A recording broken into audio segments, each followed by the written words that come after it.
Bienvenidos y bienvenidas a una edición más de Temas y Debates. Les saluda Ricardo Sosa. En esta oportunidad, como continuidad a la serie que hemos estado desarrollando sobre el sistema penitenciario, el sistema penal en El Salvador, contamos en esta oportunidad con la participación del señor viceministro de Justicia y Seguridad y director de Centros Penales, el licenciado Osiris Luna Mesa, a quien doy la más cordial bienvenida. Muchas gracias, licenciado Ricardo Sosa. Es un gusto saludarlo a usted y a todas las personas que nos sintonizan por las diferentes plataformas. Gracias, viceministro. Un año de gestión, un año en el cual ha tenido que enfrentar una serie de retos, desafíos, y sobre todo considerando que usted en sus redes sociales, desde el 10 de junio del 2019, expuso que venía a poner orden y a promover una verdadera reinserción. Hasta este momento, viceministro, ¿cómo ha sido el desarrollo de ese compromiso? Y que debemos entender que si usted lo mantiene en sus redes sociales es porque cada día está renovando esos dos compromisos principales.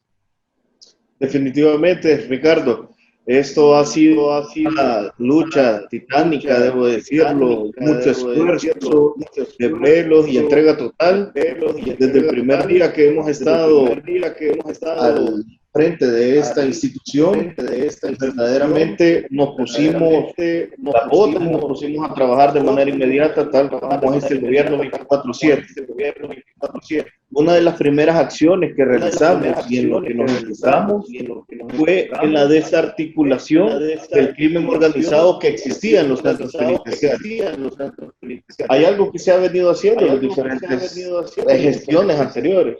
La policía combatiendo el crimen, el ejército apoyando a la policía para combatir el crimen, pero lo que nunca había tenido este país es un verdadero control, orden y disciplina en cada uno de los centros penitenciarios. Esa labor es la que nos pusimos a hacer desde el primer día. Ya no más treguas ni ninguna cosa de que pasó en las anteriores administraciones. Lo que nosotros venimos a hacer prácticamente es fomentar una verdadera, como tú lo dices, un verdadero control y ejercer una rehabilitación. Porque, ¿cuál ha sido los parámetros que hemos adoptado en cada uno de los centros penitenciarios? Es reglamentar en realidad cada una de las cosas que se realizan, tanto la actitud, la forma de cada uno de los privados de libertad. Antes los privados de libertad se paseaban por cada uno de los recintos, manejaban ellos, e incluso he tenido la oportunidad de hablar con periodistas, los cuales me dicen que habían llegado a hacer algunos tipos de reportajes y la misma administración del penal les decía, bueno, ¿quién entra bajo su voluntad? Bueno, agarraba a otra persona de las pandillas y los llevaba a hacer el recorrido. Hoy el Estado ejerce el control dentro de cada uno de los centros penitenciarios. Eliminamos todos los grafitis que había en cada uno de los penales. Hicimos una campaña titánica porque el hecho que la pandilla tuviera un grafiti alusivo a la pandilla a la cual pertenece era como decretar por parte de ellos que ese era su territorio. Lo primero que combatimos fue, obviamente, ese descontrol que existía. Entonces, parte de eso fue mostrar una nueva cara de la administración, establecer reglas, estereotipos y cómo íbamos a, reglas claras de cómo íbamos a manejar la administración. Realizamos requisas estratégicas y selectivas, decomisamos celulares, más de 30 celulares en los primeros 3 meses de gestión. Encontramos caletas, encontramos diferentes objetos prohibidos que habían todavía origen desde la tregua. Realizamos también un fuerte dispositivo para establecer de que no entrara ningún objeto ilícito. Como te digo, el bloqueo de señal telefónica fue uno de los parámetros más importantes en el primer año de esta gestión. Como cuarto punto, te lo digo, el bloqueo de señal telefónica, y lo repito, ha sido uno de los puntos neurálgicos dentro de este programa. Y es que cuando hacemos, y el primer llamado lo hace el presidente de la República y le dice a las telefónicas, necesito que corten toda la señal telefónica que haya en los centros penitenciarios y que se bloquee. En 72 horas, por primera vez este país pudo tener y quitar esos centros de operaciones que eran las cárceles para que se volvieran los centros de readaptación y reinserción, como lo establece nuestro artículo 27 de la Constitución. ¿Por qué pongo eso como parámetro? Porque ¿qué es lo que pasaba antes? Desde los centros penitenciarios mandaban. Tenemos cerca de 16, 17 mil privados de libertad pertenecientes a pandillas, los cuales de adentro, con celulares, tenían teléfonos también, teléfonos fijos en los cuales ellos podían llamar prácticamente, cabinas telefónicas en las que ellos podían llamar y tenían más de $100 de saldo al mes. Y eso lo que generaba era un verdadero descontrol. Por lo tanto, por más que la policía, el ejército, empezar a hacer patrullajes para querer quitar la estructura como tal y en la operatividad que tenían en el territorio las pandillas, era imposible si se seguía comandando desde la cárcel. Se agarraba a alguien en el exterior, iba a una cárcel a seguir comandando. Llegaba incluso con, si lo ponemos en el civil, hasta con estrellas, con grado. Llegaban estos. ¿Por qué? Porque obviamente dentro del penal todavía seguían teniendo ese tipo de control. Por lo tanto, el cortar la comunicación desde el interior de los penales hacia el exterior ha sido un punto fundamental en este primer año de gestión. Esto lo ha visto la población a nivel nacional e internacional, los penales exclusivos a pandillas. Allá por 2004, ¿te recuerdas? Se toma la decisión por parte del gobierno de dar y entregar prácticamente un solo penal a una zona determinada. ¿Qué pasaba con esto? Las pandillas tenían una comunicación de celda y celda a la par, dentro de la misma celda, porque entonces canalizaban toda su fuerza para tener una fuerza dentro, tenían una fluidez de comunicación y podían ejercer una mayor presión ante la administración cuando solo habían miembros de ellos. Tanto el primer paso que tuvimos fue quitar esos penales exclusivos de pandillas. Y el segundo, que fue ya hace un par de semanas, no ha transcurrido mucho tiempo, fue eliminar incluso dentro del mismo penal la exclusividad de una pandilla dentro de una celda. Hoy están dentro de todas las celdas en el sistema penitenciario, lo han ido a ver, se ha comprobado, en los cuales hemos ya mezclado todas las pandillas. Esto no fue con una intención, en realidad, de que ellos se pudieran generar un caos o porque eso generaría un descontrol también de la administración. Lo que buscábamos era cortar la comunicación de la fluidez de comunicación que ellos puedan tener. ¿Por qué lo digo de esta manera? Porque ellos pudieran tener cualquier pacto de no agresión entre ellos. Pero ¿qué es lo que pasa en la realidad? En la realidad, siempre por el origen, la habilidad del grupo en el cual pertenecen, ellos siempre van a seguir lineamientos diferentes a la otra pandilla. Nunca vamos a tener un lineamiento general. Entonces, la información de una pandilla no la tiene que conocer la otra. Entonces, se les dificulta hoy aún más la comunicación de estos grupos terroristas. Eso fue lo que nosotros hemos venido haciendo paso tras paso tras paso, a lo cual a un año de gestión puedo decir el control de las cárceles, y como tú también, como todo un criminólogo, lo has visto desde una amplitud en el tema del plan control territorial y la estrategia de seguridad, ha sido fundamental el ejercer el control de la cárcel. Si un Estado no puede controlar sus cárceles, mucho menos va a controlar sus calles. Si no puede controlar un espacio delimitado en el cual el control, orden y disciplina, y ejercerlo como tal, que no lo habíamos visto, ningún salvadoreño lo había visto, un verdadero orden y control en los centros penitenciarios, y lo pusimos, tuvimos las agallas de hacerlo. Había que tener mucha determinación, valor y coraje para poder hacerlo. Nos ha costado amenazas, nos ha costado verdaderamente mucho para todos los custodios, para tu servidor, el presidente que ha estado como punta de lanza de todos estos proyectos, dirigiéndolos personalmente, debo decirlo, una entrega total, porque sin el apoyo, obviamente, ni la directriz superior, fuera bien difícil realizar todo este tipo de hazañas, podemos decirlo, ya voy un año.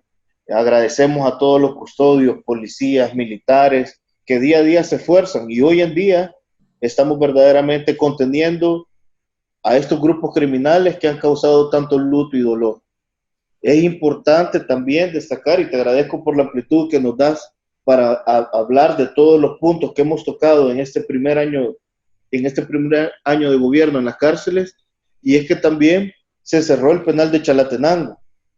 El cierre del penal de Chalatenango a finales del año pasado fue un punto importante, porque donde hay un centro penitenciario, obviamente, alrededor genera también un aspecto de que, y sobre todo que el penal de Chalatenango era de pandillas. Por lo tanto, a los alrededores de los centros penitenciarios, para siempre ejercer y tener algún tipo de cercanía entre estos grupos, logran llegar alrededor de estos centros. Entonces, esto es lo que ha generado en estos lugares una mayor tranquilidad de las personas, y no solo el mensaje, y no solo eso, sino el mensaje que se manda, que el gobierno, en vez de estar construyendo más centros penitenciarios, está construyendo escuelas, está apostándole a una verdadera rehabilitación, reinserción, recuperación del tejido social. Entonces, esa universidad va a dar, ese centro penitenciario va a dar paso a la universidad de la zona norte de nuestro país, allá en Chalatenango. Es muy importante eso. También hemos hecho muchos aspectos de construcción en el tema de la seguridad de los centros penitenciarios. Antes había una comunicación fluida entre sector dentro del mismo penal. Lo que hicimos nosotros fue establecer verdaderas divisiones en cada uno de ellos, y eso nos dio a nosotros poder tener un mayor control, incluso en el manejo de las requisas. Cortamos todo nivel de comunicación, no solo en el tema del bloqueo de señal, sino también una comunicación interna. Empezamos a hacer las requisas, como lo dijimos, porque ¿qué es lo que pasó esto? Y esto es muy importante que lo entienda la población. Porque ¿por qué hoy pilas? Porque hoy vemos manuscritos transparentes, codificados. Hoy vemos Wi-Fi, tema de comunicación. Ya no hay celulares, ya no hay cabinas telefónicas. De posterior de tener el tema escrito, nos pasaron al tema el decomiso y la intercepción de huilas. Esto nos ha dado mucha información de inteligencia, la cual la hemos procesado de la mejor manera y ha servido para hacer también fuertes pegadas en el exterior. Entonces se empiezan a decomisar esto, migra a la huila prácticamente al manuscrito, cada uno de las pandillas. Empezamos a interceptarlas. Posterior vimos el otro tipo de comunicación que pasó hace un par de meses, que fue por señas desde dentro, incluso hasta fuera del penal. Logramos identificar lugares donde llegaban, incluso con binoculares, a poder llegar a ver hacia el interior del penal. Y ahí fue donde se da, si bien fue muy controvertida, pero fue muy necesaria la decisión de que como gobierno se tomó de cerrar cada una de las celdas de los penales. Viceministro, le he permitido que utilice todo este tiempo porque, en mi opinión, es importante destacar y poder brindarle el espacio para que usted informe a toda la población de parte de estos logros y de estos avances en el sistema penitenciario. No hay duda que se ha establecido el orden, y el control está a través de la Dirección General de Centros Penales del Ministerio de Justicia y Seguridad. Y creo que eso es una labor que hay que reconocer, y hay que honrarle a usted y a su equipo de trabajo por este paso importante. Es vital observar cómo los mismos privados de la libertad tuvieron que borrar sus propios grafitis, pintarlos, y que luego de varias semanas y meses estas paredes se mantienen quizás en mejores condiciones que muchas edificaciones en el país. En relación a lo pendiente, a las metas que usted tiene y que sin duda se han visto interrumpidas por la pandemia del COVID-19, ¿cuáles serían luego de la pospandemia, ¿cuáles serían los principales proyectos que usted pretende implementar en este segundo año de gestión?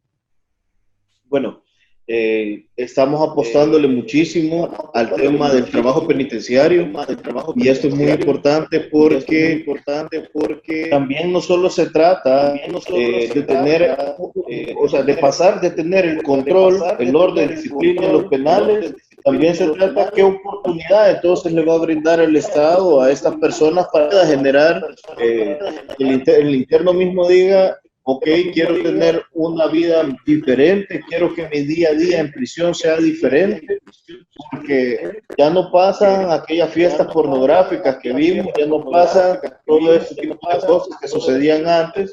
Entonces, pero ¿qué es lo que viene hoy? Después de haber separado, porque es importante también, separamos a las pandillas de la población civil, y separamos también a los civiles que eran parte del crimen organizado. Esa sectorización nos hizo identificar en realidad la población que verdaderamente quiere cambiar en cada uno de los tres segmentos. Entonces, generalmente la población civil, delitos muy diferentes a los cometidos por organizado las pandillas, y una mayor amplitud de sobre qué programas tenemos que empezar a fomentar dentro de los centros penitenciarios. Ahorita se viene una apuesta muy fuerte para el trabajo penitenciario, se viene una apuesta en la que si el privado de libertad verdaderamente quiere cambiar, debe de tener toda esta lista de programas y trabajo en la cual ellos se puedan desarrollar. Solo de esa forma vamos a romper el círculo de violencia. Por eso es que lo digo, de pasar a tener el control, hay que pasar siempre teniendo el control. O sea, ese es un eje transversal en todos los proyectos que podemos tener. Hay que pasar también, imaginémonos a un privado de libertad que ya tiene 6 meses o un año le falta para salir. Esta persona muy probablemente lo condenaron a 6 años de prisión por robo en su momento. Ha pasado 5 años y no pudo realizar ningún programa. ¿Qué va a salir a hacer esa persona? Muy probablemente se va a encontrar con una población que lo va a estigmatizar, cometidos obviamente, pero nunca se le brindó la oportunidad de poder cambiar. Si quiere cambiar, eso es importante, porque la voluntad parte, en realidad, es el primer paso para que puedan ingresar a este tipo de programas. Si no hay voluntad, no va a haber rehabilitación. La persona cambia porque en realidad quiere cambiar. Y segundo, debe de tener una serie de programas en los cuales se pueda desarrollar. Por lo tanto, te doy la primicia en realidad, sin mentirte, Ricardo, no lo habíamos mencionado, pero ya en este momento nos encontramos apostándole a una verdadera formación en base a el tema de que cultiven, que siembren y que produzcan sus propios alimentos. Es una apuesta muy grande. Hemos invertido un poco más de $1 millón para la generación de casas mayas, huertos caseros, la generación de galpones para tener todo el ciclo de gallinas, y hemos identificado todos los alimentos que ellos necesitan el día a día para su propia alimentación, y entonces ellos mismos los van a empezar a producir. Ya es un aspecto donde ya hay demanda prácticamente, en el sentido de que se necesita el producto y ellos mismos se les va a brindar la oportunidad de poderlo hacer. Eso mismo va a generar para ellos una forma de dignidad.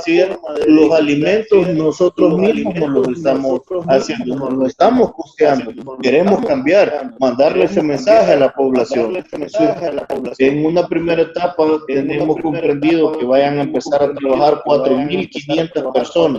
Y esto es un dato muy importante, porque podemos haber visto muchos datos muy bonitos y maquillados en el tema de los programas en los cuales uno de los privados de libertad, pero nosotros tenemos que ver en esencia si estamos formando nuevas personas, estamos en realidad generando un círculo vicioso en el cual, como te digo, esta persona no aprendió nada, sale y vuelve a entrar a la prisión.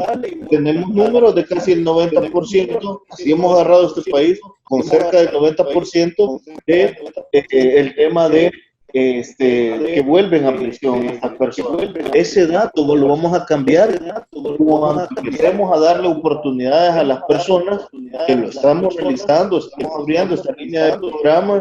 Tuviste como muchos pudieron preparar delegaciones policiales al inicio de esta gestión, como muchos preparar hospitales, escuelas, plazas públicas, entre otros. Esa gama la vamos a ampliar. Vamos a tener por lo menos un 50% en trabajo penitenciario. Muchas gracias, licenciado Osiris Luna Mesa, por esta primera aproximación, y este primer segmento ha sido muy efectivo. Primero, para establecer con esas premisas con las que usted recibe el viceministerio y la dirección general. La primera, establecer un orden y control que ha sido superado. Y la parte B de su compromiso que está ahí es una rehabilitación efectiva y la autosostenibilidad del sistema, que es la parte B que usted nos ha explicado. Es correcto. Importante, también quiero destacar que, en mi opinión, el verdadero control del denominado Plan Control Territorial ha sido vital en este cambio, en esta administración, y en retomar el control con detalles que realmente representan y son significativos para la administración general al retomar la administración de los centros penales. Al regresar, amigos televidentes y cibernautas, conoceremos el estado actual de la pandemia del COVID-19 en los centros penitenciarios. Regresamos.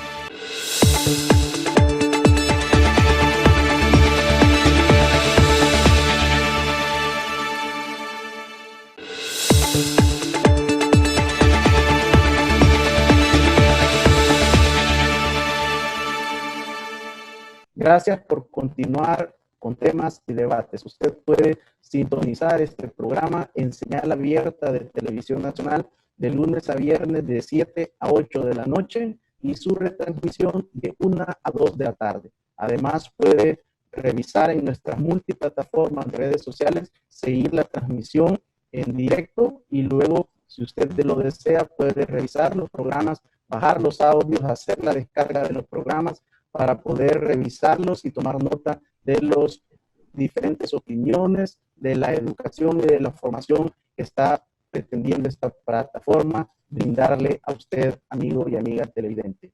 Licenciado, la pandemia del COVID-19 llegó finalmente a los centros penitenciarios salvadoreños. Fuimos de los últimos países en el mundo en que se afectaran los centros penitenciarios.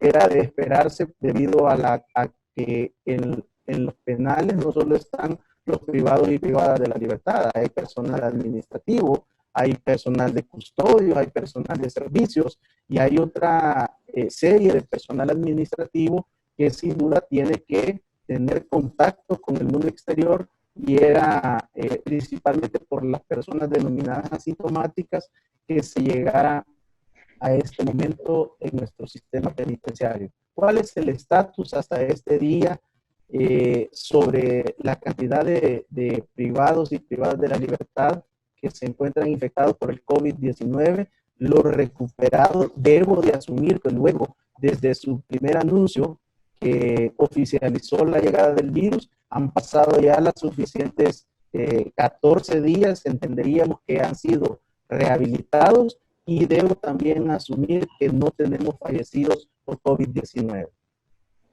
Oh, muchas gracias, Ricardo. De verdad, dicho un tema muy importante. Conocen la amplitud del tema, y eso es de notar.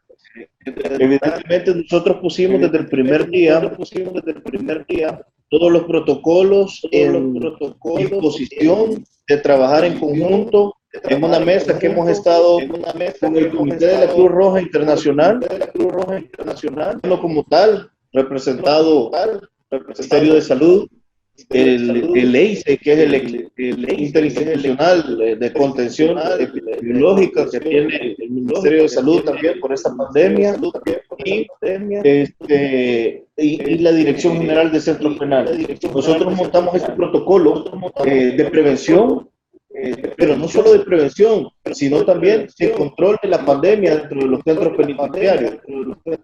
Desde el 16 de enero nos empezamos a reunir con CICR y el Ministerio de Salud. Hemos tenido ese acompañamiento técnico y es muy importante porque establecimos varios parámetros en los cuales, que me puedo explicar, montando filtros de entrada, suspendimos prácticamente todo tipo de visita, únicamente entra el personal necesario de los centros penitenciarios, custodios, médicos, enfermeras, y personal técnico. Únicamente los programas no se han dejado de dar en los centros penitenciarios. Hemos tratado que la pandemia no genere un descontrol en los penales. Y aquí tengo un paréntesis, porque si tú puedes ver en todo el mundo, a pesar de que entró rápido en los centros penitenciarios por no tomar ese tipo de medidas, también generó un caos y descontrol de los penales, con amotinamientos, muertes. Países centroamericanos, Honduras lo tuvo incluso hace un par de semanas en un centro de mujeres, murieron 6 mujeres por amotinamiento de COVID. En Sudamérica, en Perú, ha sido muy grave, muchos muertos por tema de amotinamiento, en Colombia, en Europa, entre otros.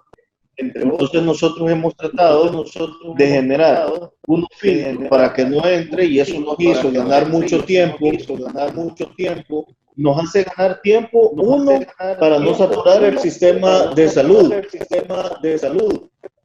y dos, nos hace también ganar tiempo para que nosotros nos pudiéramos preparar de la mejor manera para poder contener de la prisión.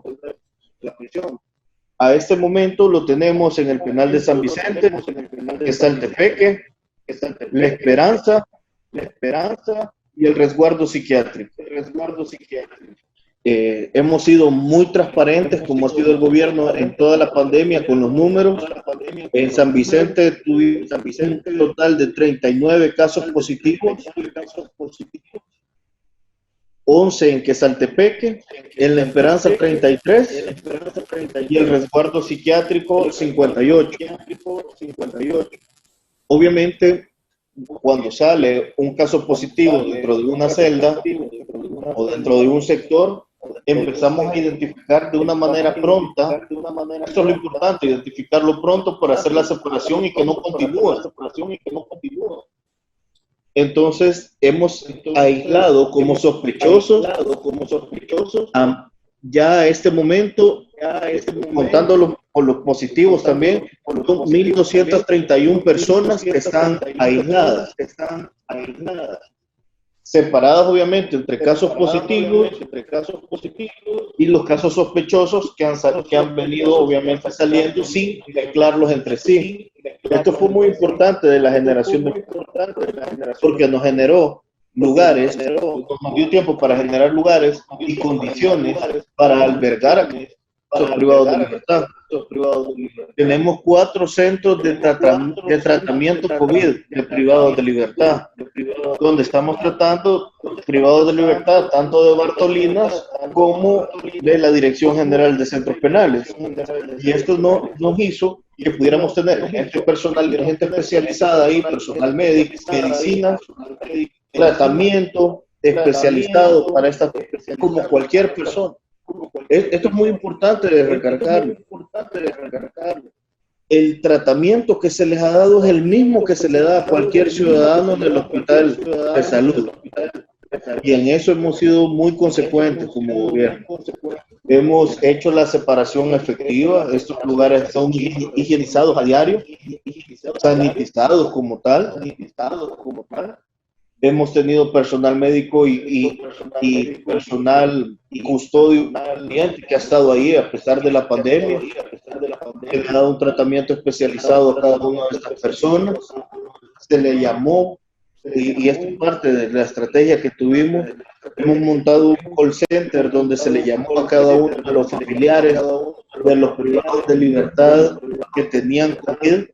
Eso de una manera, obviamente, como responsabilidad del Estado, para que la gente supiera Sin embargo, no se les solicitó nada porque se les ha brindado todo, se les ha entregado kits de higiene, se les ha entregado su tratamiento, se les entregó nuevos uniformes, se les han entregado mascarillas a todos los privados del sistema penitenciario y sobre todo también se les ha hecho uso de la telemedicina. Hemos dentro de esta pandemia nos ha hecho migrar obviamente a los temas tecnológicos y modernos de la medicina a manera mundial.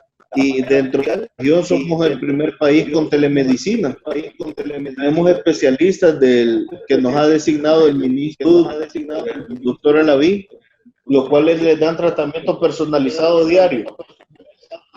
Y como bien creo que se ha llevado el conteo por parte de la población, ya te puedo decir a este día que no solo seguimos previniendo que no entren los demás centros penitenciarios, eso continúa, la prevención no para. Es más, la prevención sigue incluso en los penales que hay COVID, porque no hay en todos los sectores. O sea, los sectores no tienen comunicación como antes habían entre todos. Nosotros que tenemos acá, es que cada sector es independiente dentro de cada centro penitenciario. Entonces eso nos generó tener un mayor control dentro de la pandemia y control del encarcelamiento que obviamente existen en el país. Sin embargo, hoy te lo puedo decir muy positivamente en base al apoyo que ha habido del presidente de la República, del Ministerio de Salud, de leyes, ya tenemos los criterios de alta y ya a partir obviamente de este día vamos a empezar ya a generar cada uno de estos criterios de alta, que son los mismos criterios de alta que se dan estándares, se están entregados a la OMS, la mayoría de países que tienen. Entonces, ya a partir de este día vamos a empezar a sacar diariamente personas que ya persisten, con estado de salud positivo, obviamente, ya diagnosticado que estas personas no cumplen con la enfermedad y el descarte de aquellos sospechosos. Es muy importante diferenciar eso. Que los 1.200 estén con COVID, sino que son 140 y los demás son sospechosos o nexos. Entonces, ¿qué es lo que vamos a empezar? Los criterios de alta que tenemos determinados por los médicos especialistas que saben de esto, y es que vamos a empezar a dar de alta a los que estaban enfermos y vamos a empezar a dar los descartes de los sospechosos, los cuales fueron separados por nexo. Aquí viene lo más bonito todavía de eso, que no solo se van ya a volver del aislamiento o volver a cada uno de los sectores, sino que hemos preparado un sector en cada uno de estos centros penitenciarios que se llama post-COVID. Se da ese nombre porque no van a ir todavía a estar mezclados con toda la población, sin embargo ya están de alta y ya es alguien así, pero por cualquier tipo de necesidad que pudiera llegar a haber, vamos a ubicarlo en un sector especializado para ellos, para que puedan volver muy tranquilamente a la rutina diaria de los centros penitenciarios. Esto no ha generado que haya una contaminación y mayor distribución del COVID en cada uno de los penales o expansión del COVID.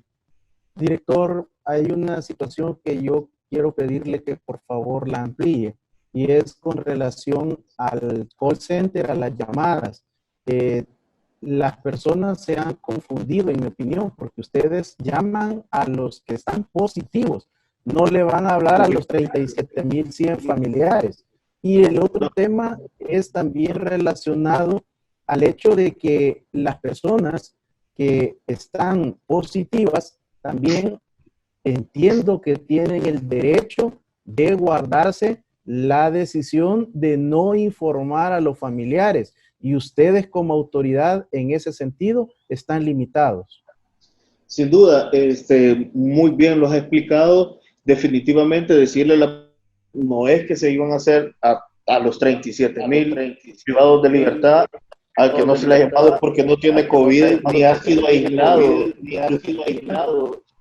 ni, y como tú muy claramente lo has dicho, no le podemos hablar a alguien diciéndole, mire, solo estos son los que tienen COVID, por respeto. Ya están estigmatizados porque están en un penal y todavía van a ser estigmatizados porque tienen COVID. No se puede. Hay una confidencialidad, obviamente, y que nace de la voluntad también de la persona de mencionarlo. Sin embargo, nosotros lo hicimos en razón de que, por respeto a los derechos de él y del familiar también, que si bien no ha habido ahorita visitas ni nada, por lo menos le hicimos la notificación de ellos. Eso es muy importante y asimismo vamos a notificarle hoy cuando ya salga de alta. Ya tenemos una alta cantidad, solo este día se van a evaluar 357 personas para darle el criterio de alta. Con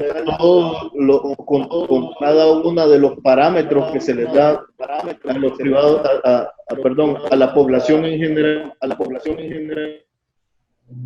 posterior, el día siguiente, van a ir así más personas que ya tienen los criterios de alta y que estamos esperando cada uno que se cumplan estos criterios. Vamos a ser muy responsables, porque lo que nosotros no queremos es que se expanda eso. Entonces, el que va a salir de alta es porque no va a ir a contagiar a ninguno de los que está muy tranquilamente ahorita en cada uno de los sectores.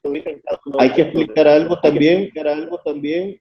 Estas personas no están en los sectores, muchos no están ni dentro del penal, están siendo tratados en realidad. Tuvimos algo muy positivo, debo decirlo, ningún privado de libertad presentó síntomas ni moderados ni fuertes, todos fueron síntomas leves, perdón, ni moderados ni graves es la palabra, todos fueron leves y eso nos dio una total punto positivo. Decirte, a este momento nada más hay 58 personas que persisten con síntomas. Y cuando te digo leves, puede ser unas cefaleas, sin fiebre nada más tienen 6, pero una fiebre menor de 38, una fiebre de 37,5 a 38, nadie mayor de 38 grados centígrados de fiebre en su temperatura corporal, y los demás, imagínate, 5 nada más a este día, los cuales están recibiendo su tratamiento médico dado por el Ministerio de Salud. Y asimismo, debo decirlo, todos aquellos que tienen otras enfermedades o comorbilidades que no sea COVID, que no están dentro de esta esfera, el Ministerio de Salud todavía no dotó de suficiente medicamento también para atender todas esas comorbilidades que existen y enfermedades dentro del sistema. Estamos trabajando muy fuerte. Te voy a dar un dato que no lo hemos dado en realidad en redes, sin embargo sí lo hemos hecho saber, incluso la CIDH y al Comité de la Cruz Roja Internacional, al MISAL, que tenemos una. Nosotros cuando agarramos, y en este tipo de la medicina lo quise poner, porque cuando agarramos el sistema penitenciario habían 2.800 casos, 2.800 infracciones, no recuerdo bien, pero son entre 2.800 a 2.900, habían casos de tuberculosis en el sistema penitenciario.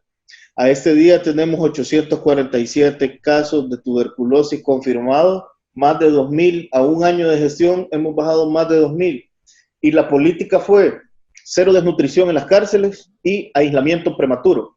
Si tenemos aisladas a las personas que tienen algún tipo de enfermedad que pueden volverse un aspecto mayor para que se pueda enfermar de tuberculosis, separamos de cada uno de los sectores a este tipo de población vulnerable.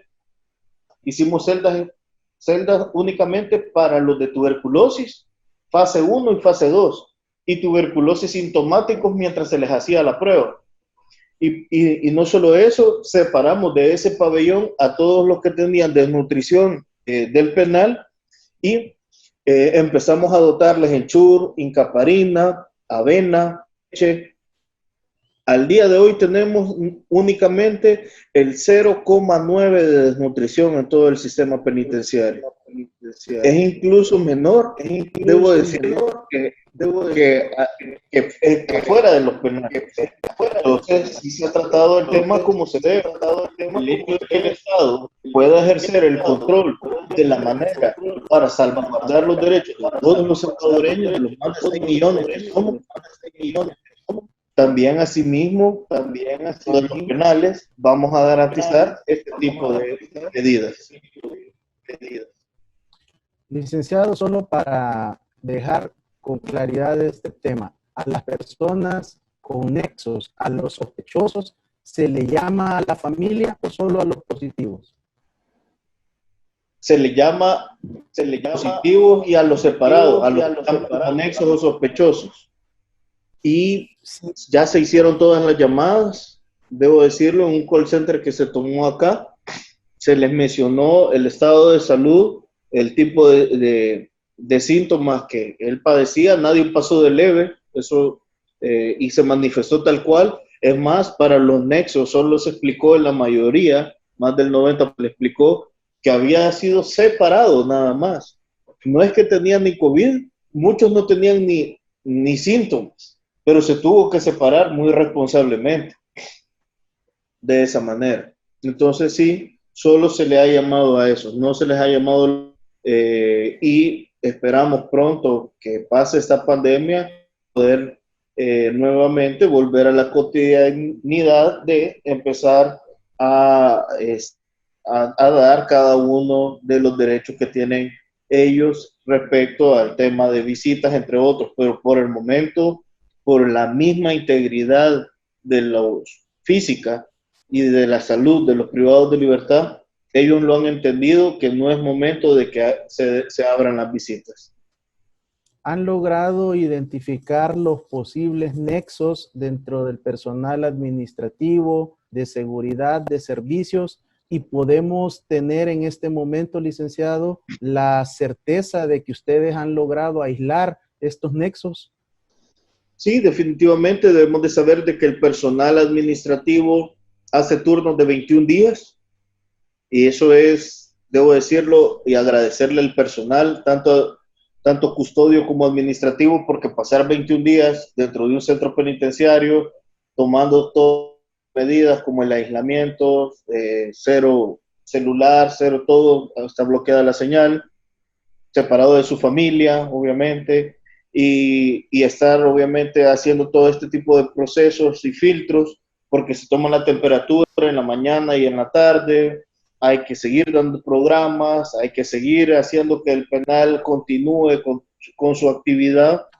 Entonces ha sido una actividad titánica, los logramos identificar en cada uno de los penales porque, debo decirlo, el Ministerio de Salud muy responsablemente en nuestro personal, en cada uno de estos penales hizo tamizaje general de pruebas. Entonces, hizo pruebas a todo el personal. Por lo tanto, si habían 30 personas, por ejemplo, en San Vicente habían 31 personas, se les hizo a todos, 2 dieron positivo. Logramos identificar el nexo. Director, quiero agradecerle este segundo segmento por su transparencia, por su claridad y por brindar este informe tan amplio y tan detallado para los familiares de los privados y privadas de la libertad. Ha sido importante conocer el estatus de la pandemia del COVID-19 en los centros penitenciarios y el apoyo fundamental, el acompañamiento y la asesoría del Comité Internacional de la Cruz Roja. Al regresar, entraremos en una serie de preguntas y respuestas que han hecho llegar los familiares de los privados y privadas de la libertad a nuestras multiplataformas. Regresamos.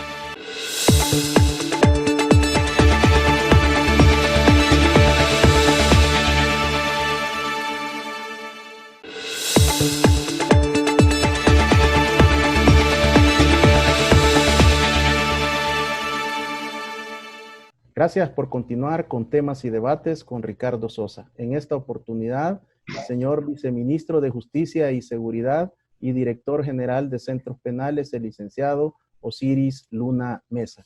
Licenciado, vamos con una recopilación de las principales consultas y que hemos podido agrupar de diferentes centros penitenciarios. Hemos tenido mucha participación de familiares de Apanteos, de La Esperanza, Quesaltepeque, Izalco, y Usulután. Quiero, en primer lugar, trasladarle una inquietud que es muy frecuente. ¿Se ha pensado en este segundo año de gestión mejorar el nivel de alimentación para los privados y privadas de la libertad y tratar de continuar disminuyendo el nivel de desnutrición, pero por otra parte, generarle mayores condiciones de salud a la población?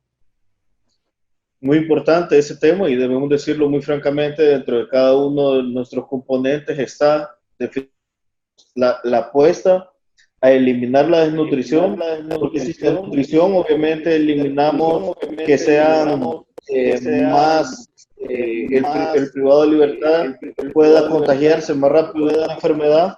Estamos pensando ya muy fuertemente en la reactivación de lo que es las cocinas dentro de cada uno de los centros penitenciarios, donde los privados de libertad no solo van a tener la oportunidad de aprender un oficio, sino que también van a tener la oportunidad de poder ver la calidad de la alimentación que están haciendo cada uno de los penales. Uno puede tener la sospecha de que se le está metiendo otro tipo de ingredientes, entre otras cosas, como ha pasado en las administraciones anteriores. Entonces, eso es muy importante, pero sobre todo también de vista al trabajo penitenciario. O sea, es un componente, una acción puede traer diferentes aristas para poder el beneficio del sistema penitenciario. Trabajo penitenciario, obviamente reducción para tener en el tema económico, para tener una autosostenibilidad del sistema, porque serían los privados de libertad, como te dije en el primer segmento, no solo haciendo y produciendo sus alimentos, sino que también cocinándolos y entregándoselos a cada uno de ellos. Y ahorrando también, una mayor higiene, un mayor ahorro y un mayor beneficio en el tema de salud, porque al hacer la comida dentro de un penal, obviamente desde el tema de la cocción y realizarla a la entrega, es mucho menos la vulneración de que pueda llegar a contaminarse la comida. Entonces, obviamente, eso va a beneficiar en la salud grandemente de los privados de libertad. En la línea estratégica que usted tiene sobre la autosostenibilidad, ¿se ha pensado en ir disminuyendo el contrato de servicios para la empresa que provee la alimentación, que le cuesta al sistema entre 40 y 42 millones de dólares anuales? Bueno, debemos decirlo, desde 2001 no se ha cambiado la empresa de alimentación en el sistema penitenciario, ha sido la misma prácticamente. Hemos tenido diferentes conversaciones y debo decirlo por el tema de la administración del contrato, pero creo que ya va siendo punto en migrar a una mejor forma de entregar la alimentación. Sin afán de ofender, pero en realidad cuando hemos visto en el pasado que entró celulares, entró muchos éxitos por esta forma de vulneración, se vulnera 3 veces al día la entrada y salida en cada uno de los centros penitenciarios por el tema de la alimentación. Entonces, montando las cocinas en cada uno de los penales y siendo los privados de libertad quienes produzcan y elaboren, y no solo eso, cocinen y entreguen sus propios alimentos, va a generar una verdadera autosostenibilidad del sistema, porque cerca del 75% del presupuesto en realidad de la dirección es solo la alimentación. Entonces no podemos seguir así. Tiene que haber un punto en el cual verdaderamente la Dirección General de Centros Penales coja un rumbo, y como bien lo decíamos, 3 componentes mencionaba. No he dejado de tener fijado en el Twitter ese compromiso que hice personalmente con el presidente y con el país, es control de los penales, acción efectiva y autosostenibilidad para tener una mayor apuesta en el tema de seguridad. Entonces, no puede ser el 75% del presupuesto de una institución solo sea para el tema de alimentación. Licenciado, el sistema de máxima seguridad ha sido también uno de los enfoques en este primer año de su administración, pero debido a las reformas en la Asamblea Legislativa y de las cuales usted, cuando estaba ejerciendo la diputación, fue uno de los promotores de una serie de reformas a la ley penitenciaria y que finalmente se aprobaron, pero en el sentido de las personas que son capturadas y que son enviadas a la etapa de instrucción a estos centros penitenciarios, hay mucha demanda y consulta de los familiares que cuando se envían a Izalco o al penal de Zacatecoluca pasan 2, 3, 4 meses y ellos no tienen información sobre la salud, sobre las condiciones y si efectivamente está en dicho centro penitenciario. ¿Hay alguna forma de que ellos puedan obtener la información o que el sistema se las esté proporcionando? Bueno, definitivamente, cuando estuve activo como diputado en la Asamblea Legislativa, fui autor de varias propuestas en el tema de reforma de tipo de centros penitenciarios. Actualmente está prohibido por ley las visitas. La ley penitenciaria acoge, aprobamos esas reformas cuando fui parte de la Comisión de Seguridad en la Asamblea Legislativa. Hicimos permanentes las medidas extraordinarias también. En el año, estuve yo el año antepasado en la Asamblea Legislativa y asimismo también decirte, también fui promotor para beneficios como el tema del bono para centros penales. No existía el bono de centros penales. Fue mi primera propuesta, por cierto, al llegar a la Asamblea Legislativa, velar por el personal penitenciario, y este gobierno lo ha hecho de la mejor manera, tratando de generar una muy buena estabilidad de todos los compañeros. Entonces, desde ese punto, lo que no ha sido coartado son las visitas profesionales, porque está por ley que debe de darse, y es una persona procesada. Entonces, hay que brindarle ese tipo de asistencia legal.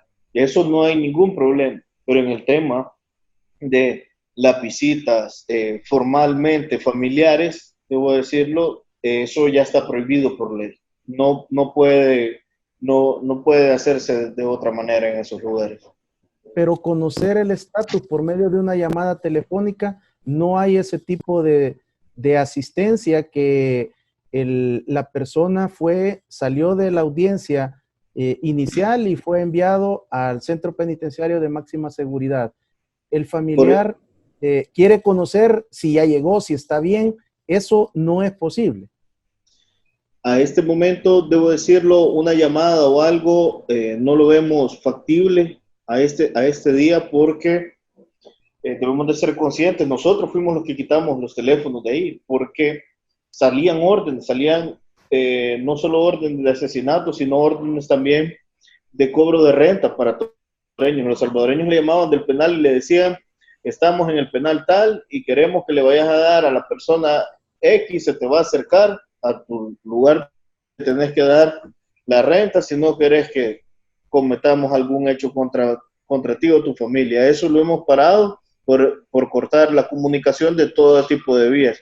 Así que por el momento no está contemplado, debo decirlo, pero seguimos obviamente en el tema de programas y rehabilitación que podemos fomentar, y pues el día de mañana tal vez pudiera ser una valoración, pero en este momento no se ha contemplado.